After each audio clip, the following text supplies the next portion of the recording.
आज का हमारा पहला क्वेश्चन है, ज्ञानपीठ पुरस्कार किस क्षेत्र में दिया जाता है। तो अगर आपको इसका आंसर पता है तो आप अपना आंसर लगा सकते हैं।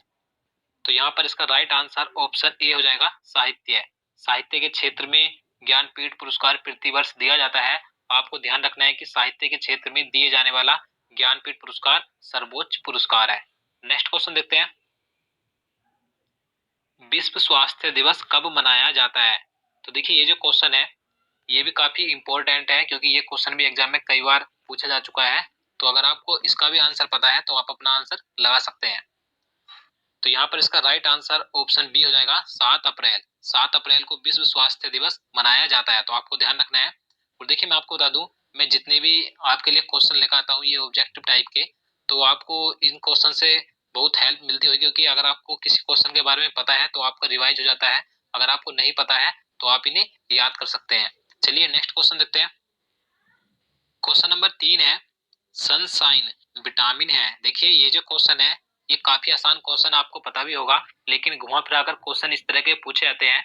इस क्वेश्चन में कुछ नहीं है, आपको सिर्फ बताना है कि सनशाइन यानी कि जो सूर्य की चमक, सूर्य की रोशनी से जो हमें विटामिन प्राप्त होता है वो कौन सा होता है।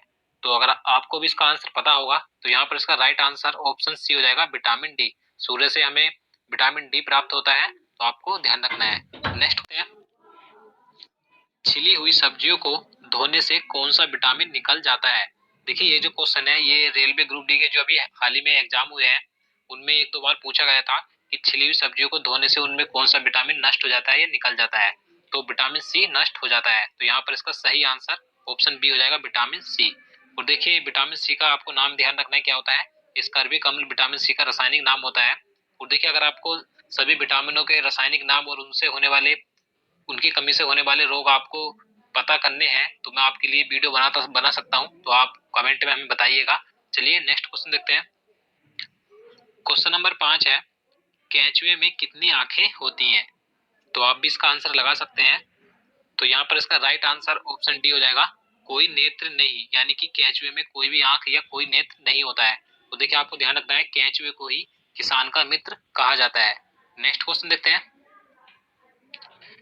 भारत संविधान के किस भाग में मूल कर्तव्य का वर्णन किया गया है। इस क्वेश्चन में बताना है कि भारतीय संविधान के किस भाग में मूल कर्तव्यों का वर्णन किया गया है। तो यहाँ पर इसका सही आंसर ऑप्शन डी हो जाएगा, भाग 4 के क में मूल कर्तव्यों को जोड़ा गया है। आपको ध्यान रखना है कि जो मूल कर्तव्यों की संख्या है आपको ये भी ध्यान रखना है। चलिए अगला क्वेश्चन देखते हैं। क्वेश्चन नंबर 7 है, संविधान संशोधन का संबंध संविधान के किस भाग से है। इस क्वेश्चन में आप बताना है कि संविधान संशोधन भारतीय संविधान के किस भाग से संबंधित है। तो इसका राइट आंसर ऑप्शन ही हो जाएगा, भाग 20। भाग 20 के अनुसार भारतीय संविधान में संशोधन किया जा सकता है।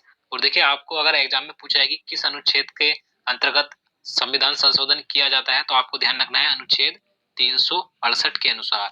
तो आपको अनुच्छेद भी ध्यान रखना है। तो चलिए नेक्स्ट क्वेश्चन देखते हैं, हैजा रोग किसके कारण होता है। तो आप इसका आंसर लगा सकते हैं अगर आपको पता है तो। इसका राइट आंसर ऑप्शन बी हो जाएगा, जीवाणु, यानी कि जो बैक्टीरिया होते हैं जीवाणु, उन्हीं के कारण से हैजा रोग फैलता है। तो आपको ध्यान रखना है। नेक्स्ट क्वेश्चन देखते हैं, जोजिला दर्रा भारत के किस राज्य में स्थित है। देखिए ये भी काफी महत्वपूर्ण क्वेश्चन है। तो इसका राइट आंसर ऑप्शन बी हो जाएगा, जम्मू कश्मीर राज्य में स्थित है जोजिला दर्रा।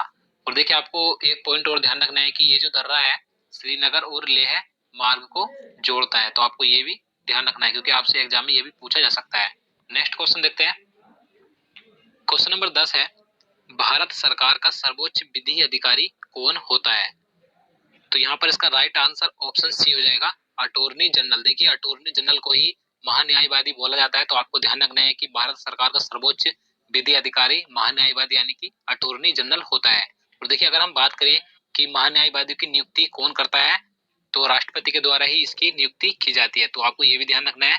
चलिए नेक्स्ट क्वेश्चन देखते हैं, हल्दी घाटी का युद्ध 1576 ईस्वी में किनके बीच हुआ था। तो चार ऑप्शन आपको दिए गए हैं, आप इसका आंसर लगा सकते हैं। तो यहाँ पर इसका राइट आंसर ऑप्शन ए हो जाएगा, अकबर एवं महाराणा प्रताप के बीच हल्दी घाटी का युद्ध 1576 ईस्वी में हुआ था। नेक्स्ट क्वेश्चन देखते हैं, रेबीज के टीके की खोज किसने की थी। देखिए ये क्वेश्चन भी कई बार एग्जाम में पूछा जा चुका है। तो आपको जरूर ध्यान रखना है कि रेबीज के टीके की खोज लुई पास्चर ने की थी। तो यहाँ पर इसका सही आंसर ऑप्शन डी हो जाएगा। अगला क्वेश्चन देखते हैं। क्वेश्चन नंबर 13 है, शरीर में आयरन की कमी से कौन सी बीमारी होती है? यानी कि शरीर में अगर आयरन यानी कि लोहे की कमी हो जाए तो कौन सी बीमारी या कौन सा रोग हो जाता है? तो यहाँ पर इसका सही आंसर ऑप्शन ए हो जाएगा, एनीमिया रोग हो जाता है लोहे की कमी से। आपको ध्यान रखना है कि सबसे ज्यादा जो लोहा पाया जाता है पालक में पाया जाता है। अगला क्वेश्चन देखते हैं।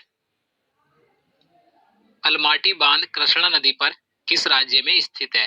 तो यहाँ पर इसका सही आंसर ऑप्शन सी हो जाएगा, कर्नाटक राज्य में स्थित है अलमाटी बांध। और आपको यह भी ध्यान रखना है कि कौन सी नदी पर है, कृष्णा नदी पर स्थित है। नेक्स्ट क्वेश्चन देखते हैं। स्वेज नहर का राष्ट्रीयकरण किस वर्ष किया गया था? तो यहाँ पर इसका सही आंसर ऑप्शन डी हो जाएगा, 1956 ईस्वी में स्वेज नहर का राष्ट्रीयकरण किया गया था।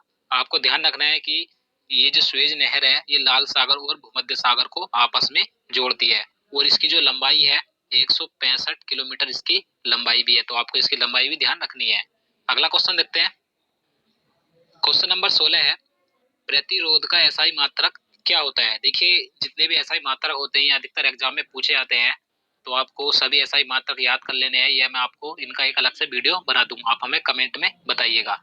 तो यहाँ पर प्रतिरोध का एसआई मात्रक पूछा गया है, तो इसका सही आंसर ऑप्शन ही हो जाएगा ओम, यानी कि प्रतिरोध का एसआई मात्रक होता है। अगला क्वेश्चन देखते हैं। मायोपिया का अर्थ होता है, देखिए ये जो मायोपिया है इसका आपको अर्थ बताना है कि इसका अर्थ क्या होता है, किसे बोला जाता है? तो निकट दृष्टि दोष को ही मायोपिया बोला जाता है। तो आपको ध्यान रखना है। और देखिए निकट दृष्टि दोष को दूर करने के लिए किस लेंस का प्रयोग किया जाता है? अवतल लेंस का प्रयोग किया जाता है।